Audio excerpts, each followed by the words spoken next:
When Versus System was canceled, I was devastated. My friend group was devastated because that was what we did every single night. And we started making our own decks with our own factions and things like that. And that was like some of my earliest forays into game design. They were awful. They were just trash. Nothing was balanced. We were all trying to one-up each other. We all have the card that'll win the game for us. I've always had that desire to create. And I think a lot of creators, like, there has to be this arrogance, this sort of hubris, like, I've got something that the world needs. And I have a little bit of that arrogance in me where I'm like, yeah, I have something to give, and I'm going to actually put it out there.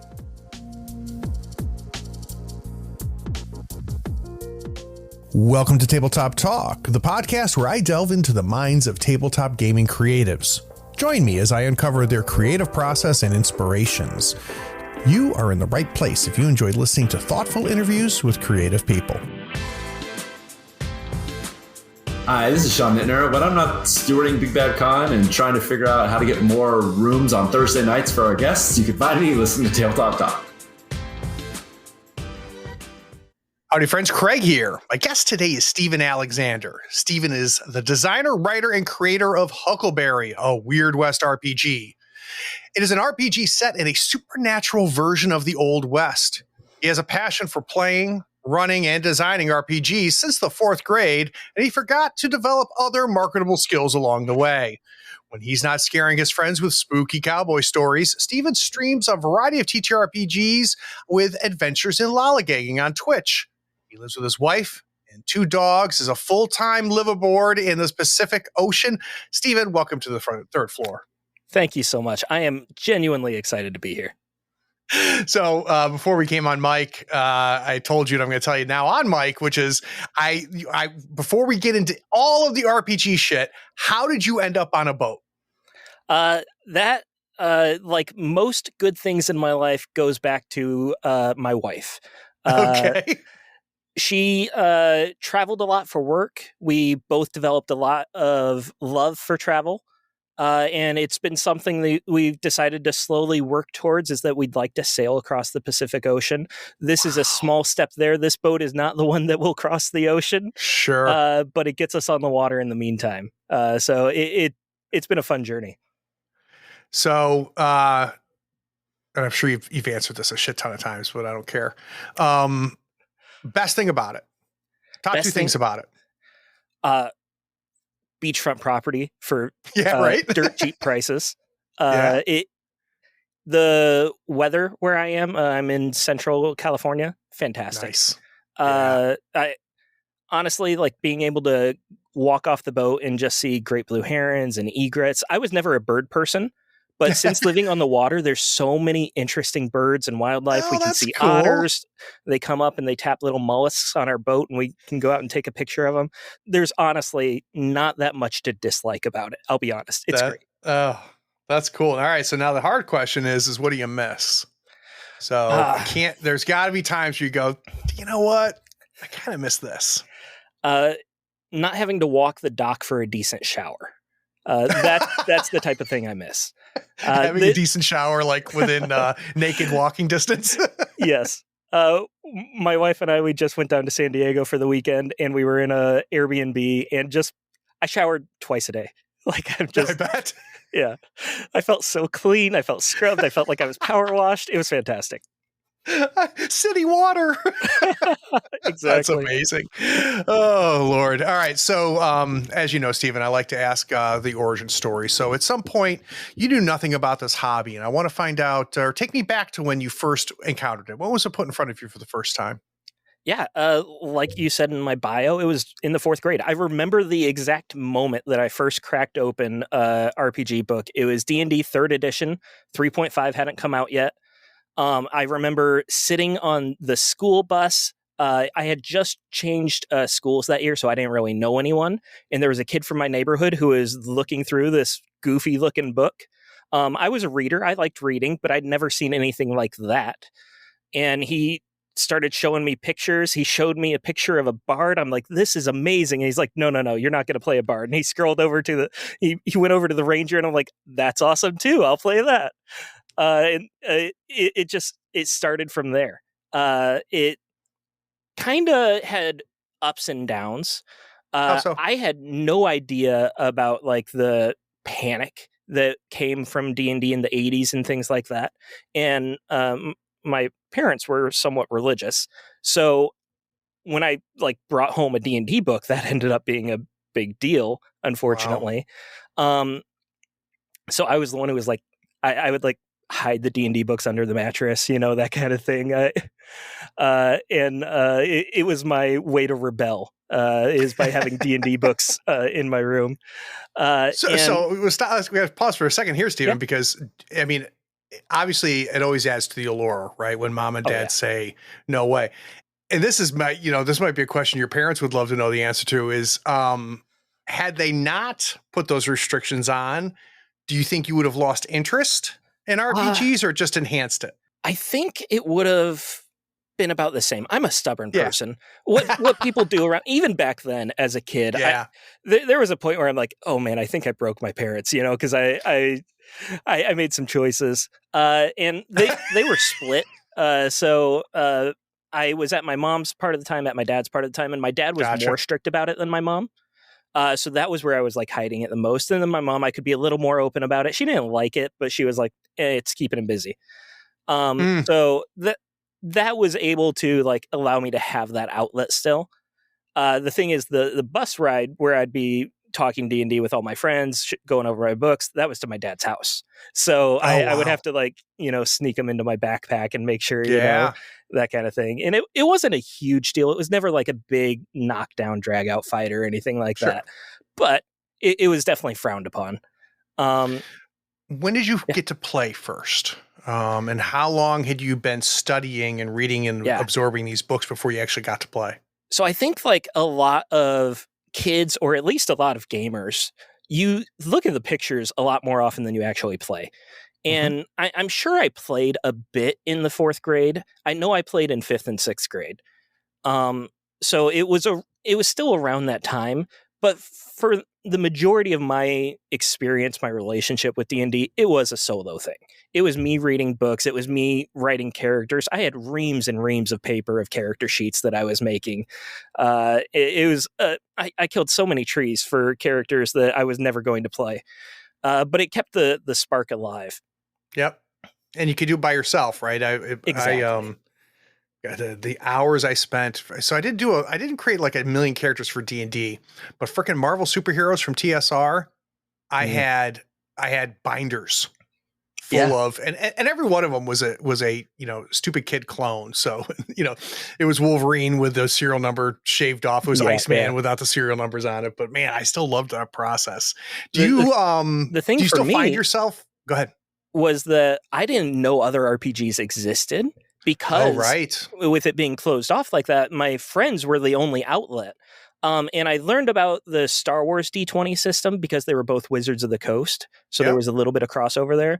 Anything outside of that was just completely foreign to me. So like a Marvel RPG, I would have loved that as a kid, but I had no idea it even existed. So the D&D 3E and then Star Wars D20, that was really where I was like bouncing back and forth. When you think about like the next big game though, or maybe the game that kind of blew your mind and made you realize what's possible in this hobby, was there a game that did that for you?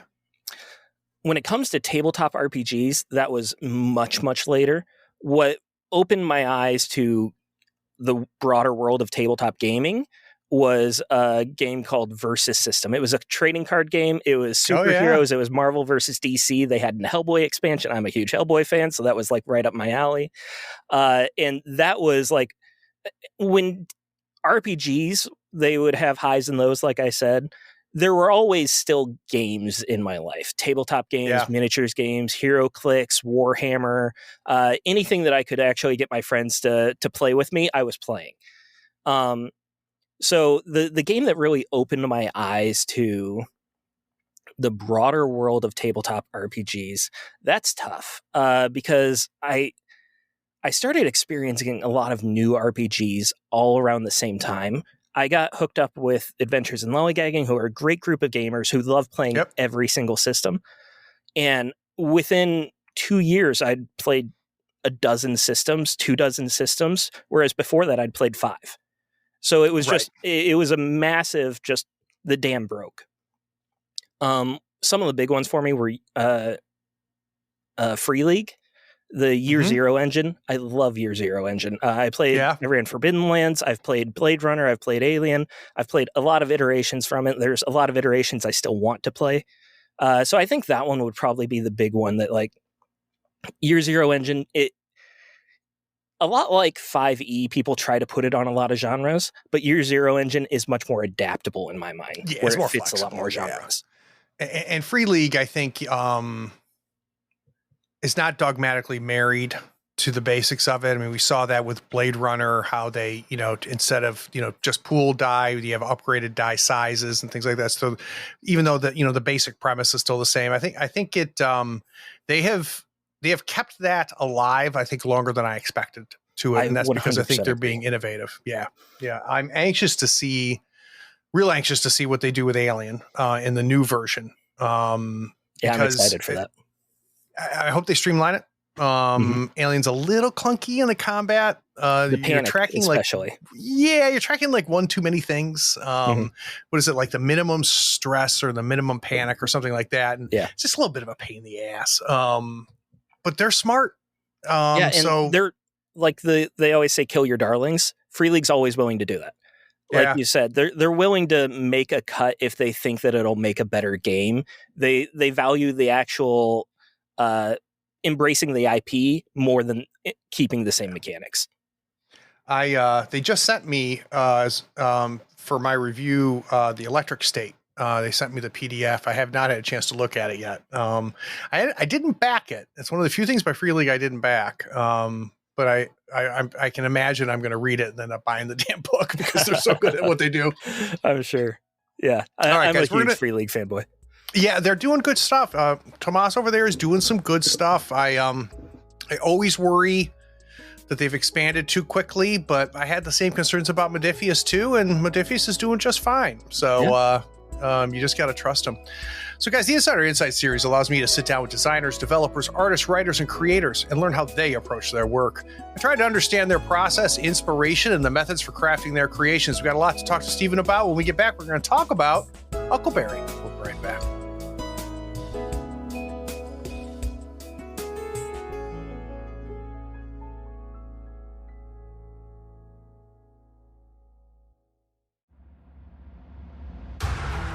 Are you looking for a D&D podcast with a dark side? Something more like Game of Thrones and less like Monty Python? Tale of the Manticore is part dark fantasy audio drama, part solo D&D RPG. There's no plot armor here. The dice make all the important decisions. Join me as I resurrect the excitement, wonder, and emotion of old school D&D. Made for a mature audience, Tale of the Manticore is both a fiction and a game. It's the story where chaos rolls.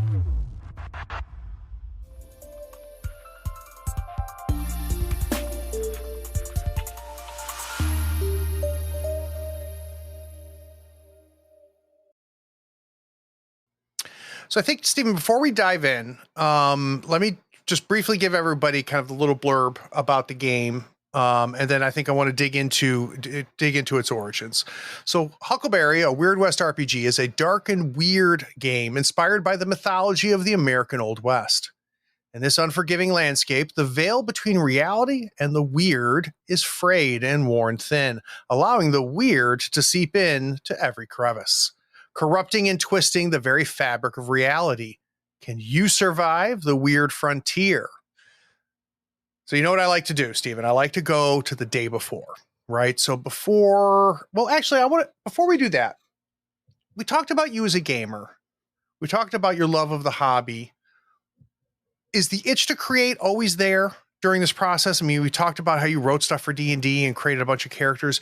Were you always like dabbling and creating, or did something inspire you to, or is this something that's normally in everything you do, you like to create? I'm trying to get a sense of the creator energy here. I've always had the itch to create. It wasn't, like I've said, my tabletop love. is not just RPGs, but it's mostly RPGs. When Versus System was canceled, I was devastated. My friend group was devastated because that was what we did every single night.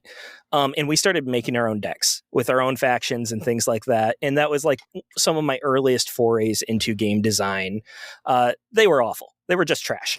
Nothing was balanced. We were all trying to one up each other. We all have the card that'll win the game for us. But I've always had that desire to create. And I think a lot of creators, like, there has to be this arrogance, this sort of hubris, like, I've got something that the world needs. And I have a little bit of that arrogance in me where I'm like, yeah, I have something to give, and I'm going to actually put it out there. Is it driven by a gap in the space? Like, do you find gaps and cracks and say, I think I can fill that? Or is it a desire to just improve and iterate? Where do you tend to find your space as you're creating?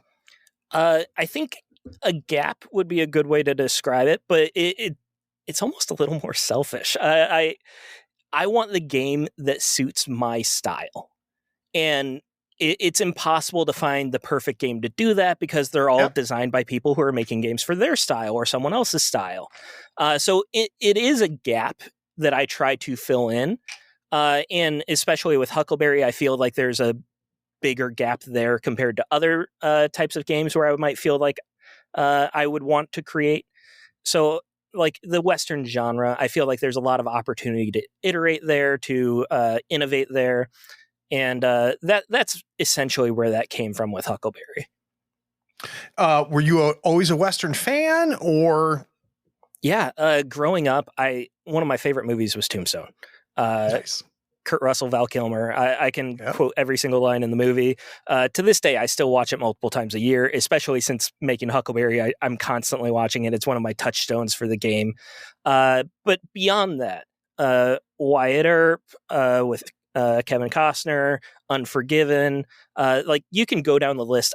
I've seen them all. And as a kid, I loved film. I absolutely loved film, and I loved adventure films more than anything.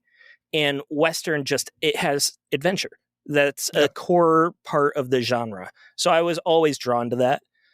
The actual Western genre, I don't think it really settled in until I was an adult how much I loved the genre specifically. As a kid, I was just trying to watch anything with an adventure, anything that had some fun action to it. I was a big Indiana Jones fan, Star Wars fan, things like that.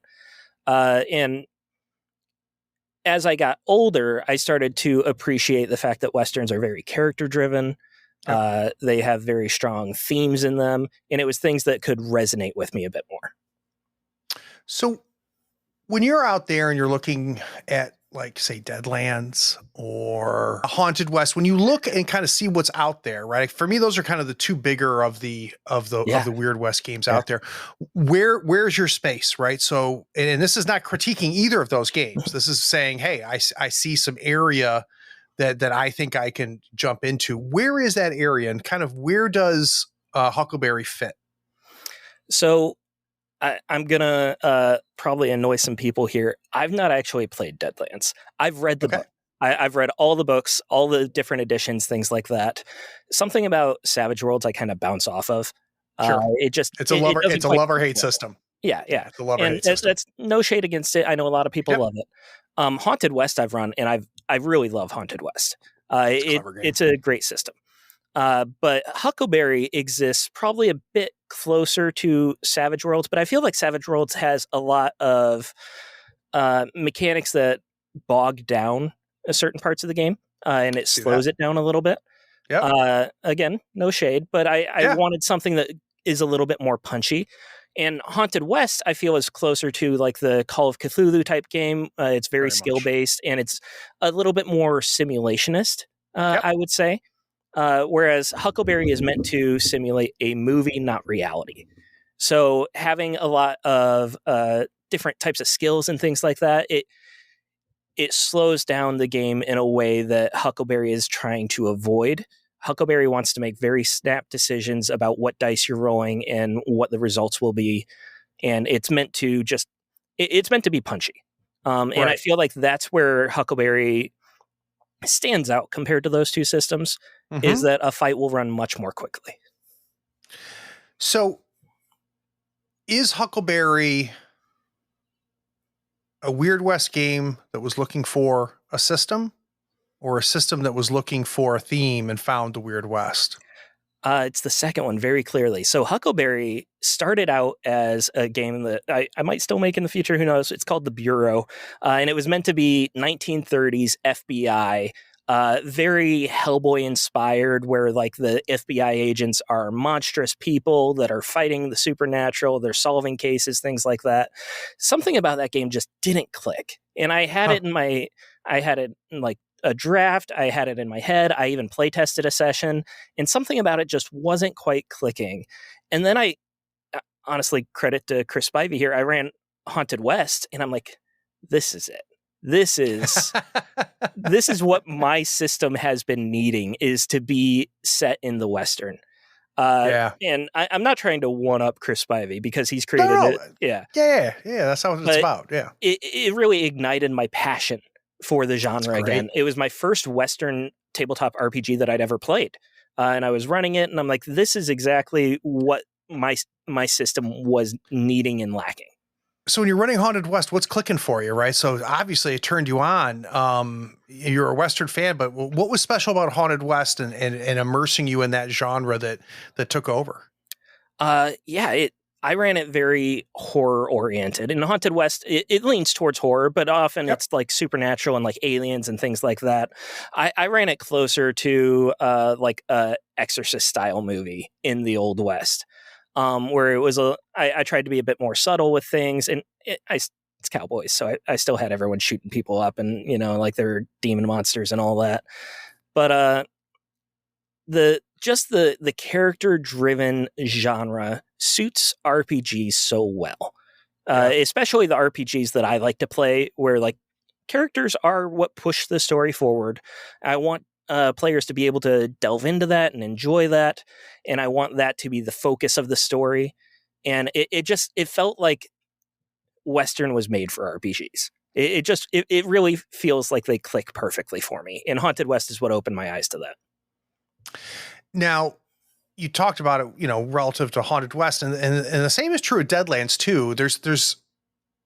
They're Weird West games, but they can be run very differently, right? And I think of the difference between what is the Kurt Russell movie recently that was a Western? Bone Tomahawk. You could run it that way, or you could run Cowboys and Aliens, right? There's a huge spectrum here. Is Huckleberry leaning more towards the horror, it sounds like? Is it a darker Weird West? It very much is. And that's not to say that it has to be. Obviously, the GM the GM influences the entire tone of the story. It's how it's portrayed. We just released our introductory scenario for Huckleberry. It's tied into the core book. And there were points where I was designing that where I'm like, is this too dark? Like, is this actually something I want to put out?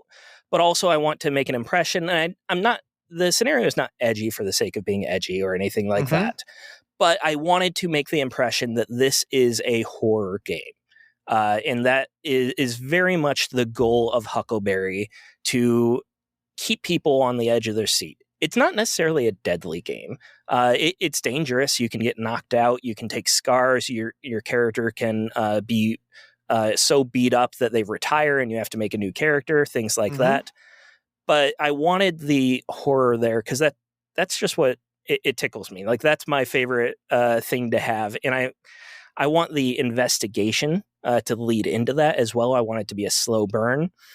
So it kind of takes inspiration from Call of Cthulhu's Down Darker Trails in that sense. Nice. Where there is a lot of investigation. Again, Huckleberry's not quite as skill-based as those games are, so the investigation is a little bit more narrative, a little more freeform.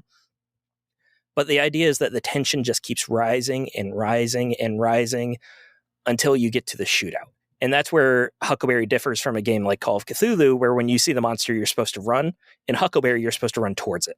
You're supposed to start. You're supposed to pull the gun. You're supposed to start firing, and then we have a big shootout and see who's standing at the end. Why that decision? Why that decision to make it a run towards and not a run away?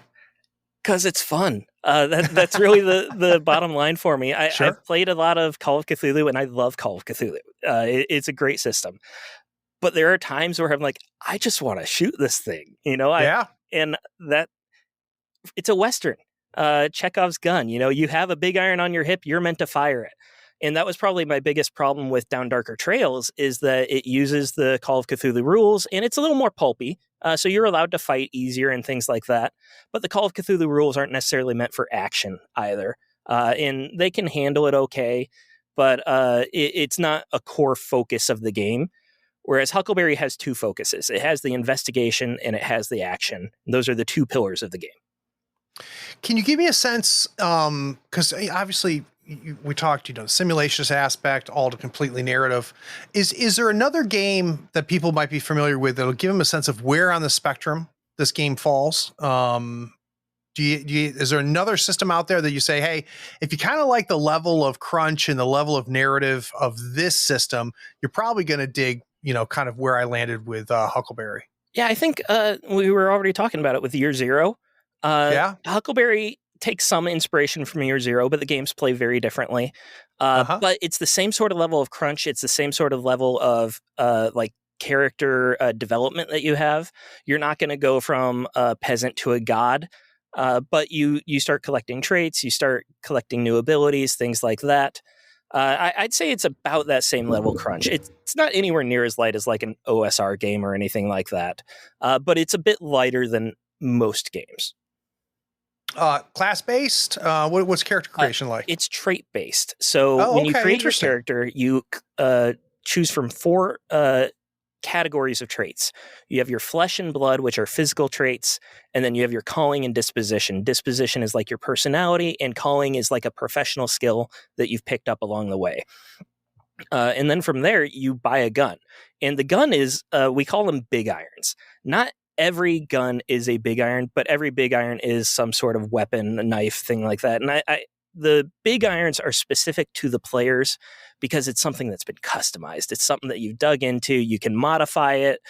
You can put little, some have extended ammo, some have extended range. You can just tweak it in small little ways to make it fit your play style. And it's meant to be an extension of the character. It's a big part of character development, is getting your gear customized to you. Is a fist fight handled the same way mechanically as a gunfight? Are there subsystems here? How is that handled? Yeah, so I try to avoid almost any instance of where a subsystem might come up. I like them in some games, but one of my main points with Huckleberry is to just keep it fast, keep it moving. I don't want to have to stop anywhere to look up a rule, because even I wrote the game and I'll forget it. So I try to avoid them as much as possible. With Huckleberry, when it comes to combat, I expect some people to be in melee and some people to be shooting at the same time. That's part of how combat is balanced. Yeah. And it's very asymmetrical combat as well, where the hostiles, the bad guys, they're run differently than the players. The players, they have multiple actions and they decide what to do. The hostiles have a sort of action generator. It's called anting, where the GM will flip over a card from a deck and the suit will determine what action the boss takes. That's cool. I love that. Freely does stuff like that, and I love it. That's where I got the inspiration from. Was Forbidden Lands, where they have you roll a d6 to determine what action the monster takes. I love it. As a GM, it takes so much mental strain off of me. So I really expect monsters to be moving a lot, because that's how their actions come up. It tells them to target people further away, target people closer, and that keeps the pressure on you no matter where you're located. Nice. When it comes to actual melee, like you asked, like a fist fight, there's only one skill for melee weapons and punching, and it's called Brawl. So whether you have a knife, a tomahawk, or you're using a fist, it's the same skill, because in my mind, if you're up close in a fight and you're good at that, it doesn't really matter what's in your hand. You're going to be pretty good at it. So whatever weapon you have, cinematically, you should be able to wield that like anything else. How do you, Stephen, navigate some of the trickier parts of the setting? So things like it being fresh off the Civil War, Native Americans and, the relationships that were happening there as people are expanding west. Is that something that you deal with in the book? Or do you kind of just skim past it? I try to deal with it. In the book, we have a disclaimer where we talk about that American history just sucks sometimes. And I do not want to portray that part of history in the game. Cinematic, not simulation. So Sure. I'm not trying to bring those details to a table where they're coming off work, they want to have a beer, they want to have fun with friends. I'm not trying to create a scenario that would ever exclude anyone from the table. And again, big shout out to Chris Spivey there, because he was a huge inspiration in how to navigate that as well. Yeah. I did take a little bit of a different route than him, whereas he has alternate history for Haunted West. I have an alternate world. So in Huckleberry, really? There's a lot of mythology in native cultures varying from Central America all the way up to the northern part of North America about the fifth world. And some of these cultures believe that we live in the fourth world and it will end and there will be a new world called the fifth world. And wow. I did not know any of this. Keep going. I've learned a lot of fun stuff doing research for Huckleberry.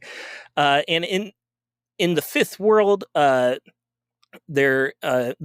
goddess or god of the land will call to people and they will migrate into it. The last world will end, and then this will be the final world. So I'm kind of running with that in Huckleberry. Huckleberry takes place in the fifth world, and the migration happened shortly after the American Civil War.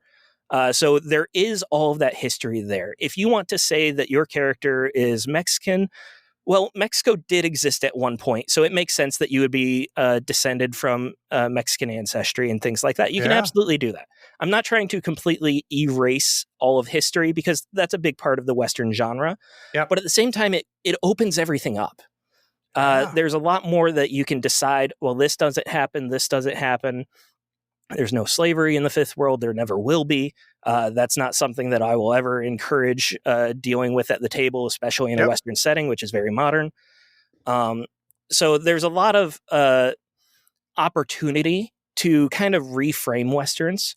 And I'm not trying to just avoid everything entirely, but I also don't have a PhD or anything like that. I'm not the person that can perfectly navigate this. And I think most GMs can't either. So I want to give them the opportunity to have a blank slate on a lot of things and to just say, like, we've got cowboy hats on, we've got revolvers, and we just want to shoot some monsters. And that's what I try to embrace. How important is, because that's really interesting, how important is the time period for something to be a Western? I'm not even just talking about Huckleberry here. I'm talking about movies and things like that. So for example, Firefly. Do you consider Firefly a Western show? I definitely consider it to be sci-fi Western. Okay. And like things like Hell or High Water, I'd consider like a neo-Western. So on those types of things, I put Western with an asterisk. Got it. But to be capital W, you need it to be. Yes, there's got to be a horse in there somewhere. Right. There's got to be. We got to have the Searchers. We got to have Unforgiven, which I think is absolutely fantastic. I take a lot of inspiration from those things as well, because it's still, there's a lot of elements of fantasy. But at the end of the day, like, that time period is very integral to the game. Westerns is a favorite of mine. There's other genres I like more, but I've got like 3 or 4 movies that I think are just the best, right? And you talked a little bit about Tombstone. You talked about Unforgiven, which I think is one of the greatest movies ever made, not just one of the greatest Westerns. Is there an unsung hero out there? Is there a movie in this genre that just you don't think enough people have watched, or enough people? Everybody talks about Tombstone because it's a great movie, right? Yeah. Is there something that you've come across in your research and your love of the genre that you're like, you know what, not enough people have seen this movie? So that's a tough one because fans of the Western genre have seen all the Westerns. Yes. And then if you're not a fan, you haven't seen any of them. Right. Good point. So like High Noon, classic Western. Everyone's seen that. Unless you're not a fan of Westerns, in which case no one's seen it. I think one for me would be Gunfighter. where it's the aging gunfighter, and he's just going from town to town, and he's just tired because every town he goes to, there's this young kid that wants to come up and make a name for themselves and take a shot at him. I really love the themes of that movie. Just and John Wayne's had a couple movies where like he's aging, The Shootist, I think it was, and he's like wearing out. But the gunfighter, I think, is the epitome of that idea of like, I'm getting old and people just keep coming for me. I really love that.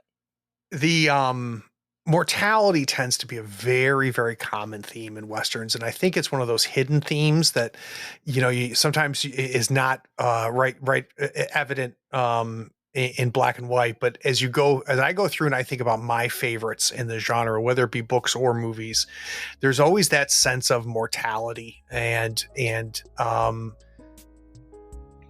you either die young or you age out, and both of those themes can be handled so interestingly. And The Shootist is one. Unforgiven gets into that too as well, right? Yeah. With Clint Eastwood's character. So guys, we're going to take one more break. I kind of snuck it in a little bit. We talked about what he's been grooving on, but we're going to dive even deeper. We'll be right back.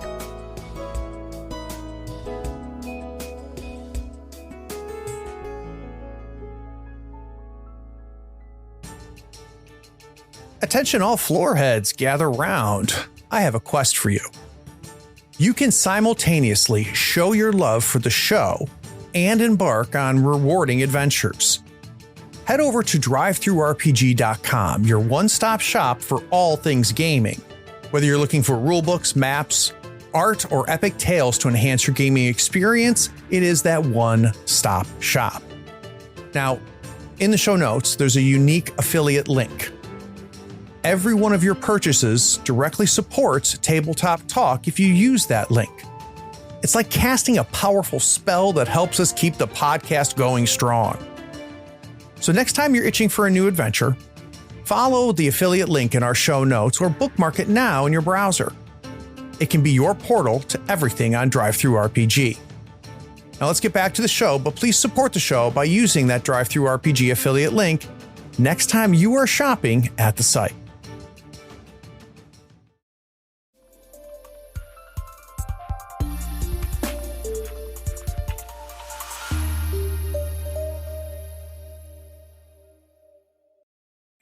So, Stephen, you mentioned that you listened.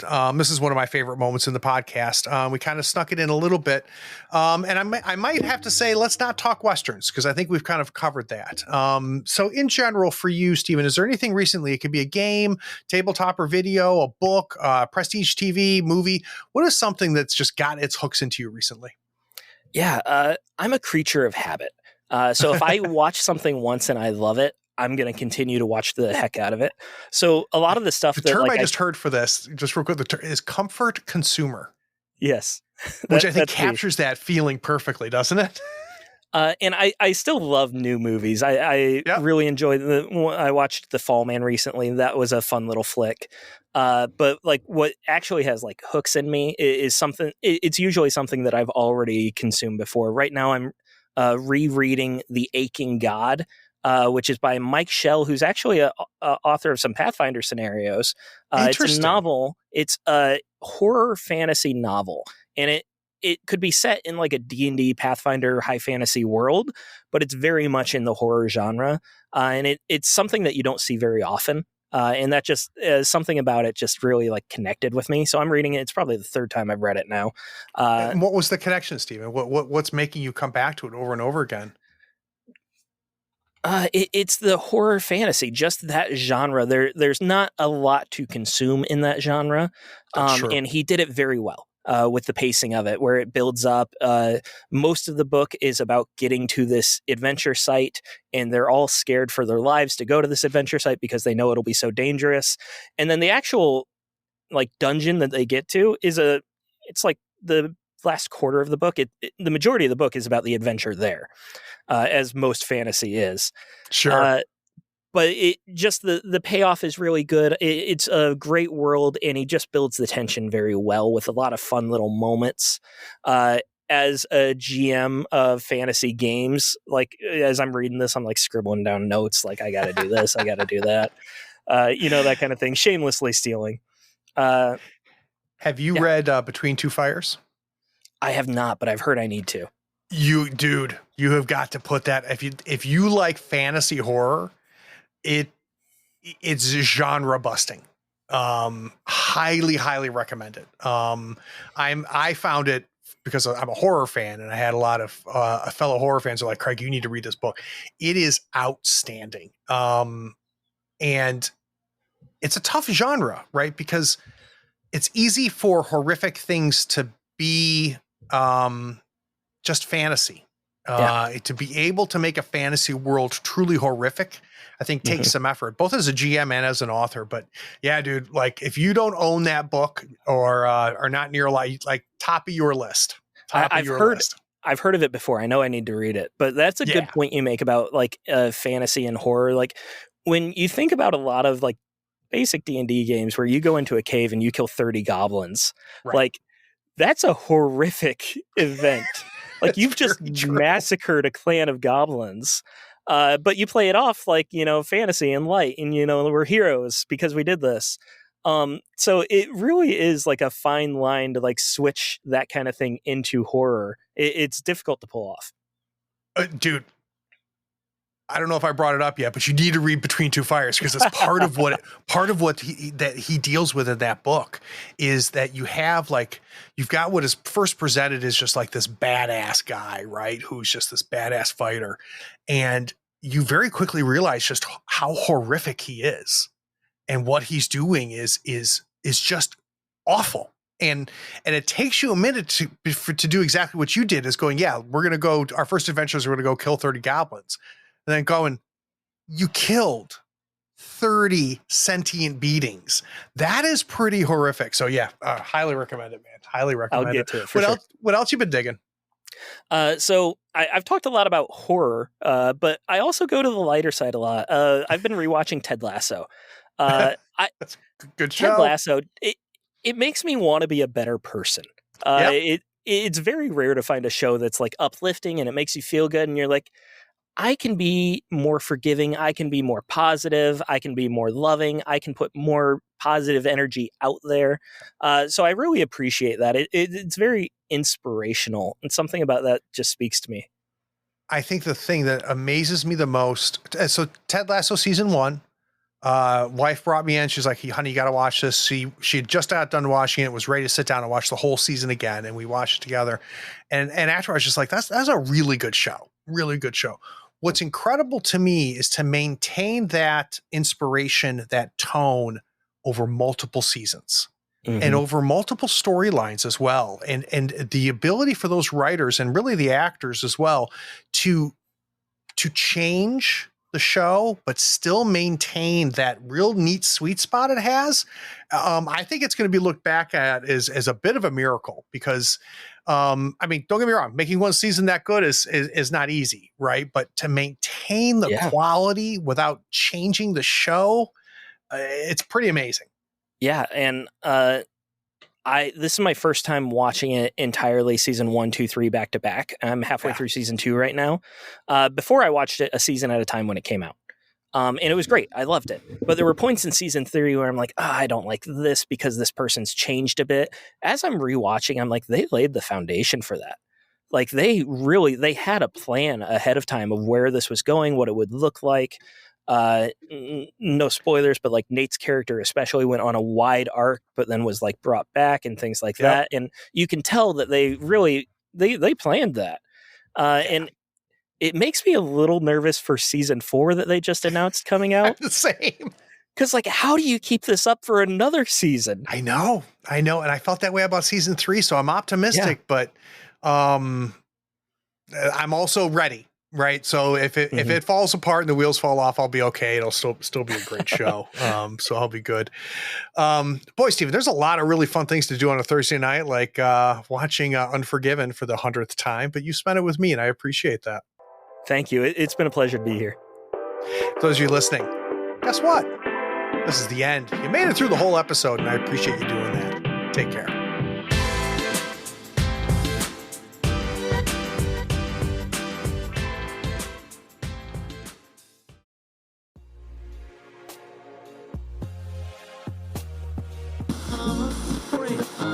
That's cool. Yeah, I think my favorite, Unforgiven is my favorite Western of all time. Mm-hmm. And my hot take, it's my favorite Gene film. Hackman movie of all time. I think it's the best I've ever seen Gene Hackman, but that tends to get people mad. And I'm trying to think what's my second favorite, because that's harder, because the pool gets real big. It might have to be Searchers. The John Wayne The Searchers. I think that might be, though what's the Rooster Cogburn movie? True Grit. Yeah, the original True Grit. Goddamn, what a movie that is. I'm going to cheat on this one. Lonesome Dove would be my next favorite, which is a miniseries, not a movie. But yeah, that's damn good, though. Damn good. Those books are good, too. Yeah, I read the first book. I haven't read the rest. But yeah, they hold up pretty well. I think I lost interest like third book, which for me is longer than usual. Usually I'll read the first book and get about halfway into the second book going, man, now I don't give a shit. So I'll stop reading it. But Lonesome Dove kept me going. All right, I got to get us back on mic. Oh, that was a good talk, my friend. Good talk. Thank you. Yeah, you're really good at this too. The way you navigate the conversation and keep things going. Yeah. Thank you, man. Thank you. Did you want to do a bumper? Yeah. Do you care what I say? Nope. Just at the end, just say when you're not doing whatever you're not doing, you're listening to the show. That's it. But yeah, the mic's yours. You can do as many takes as you want.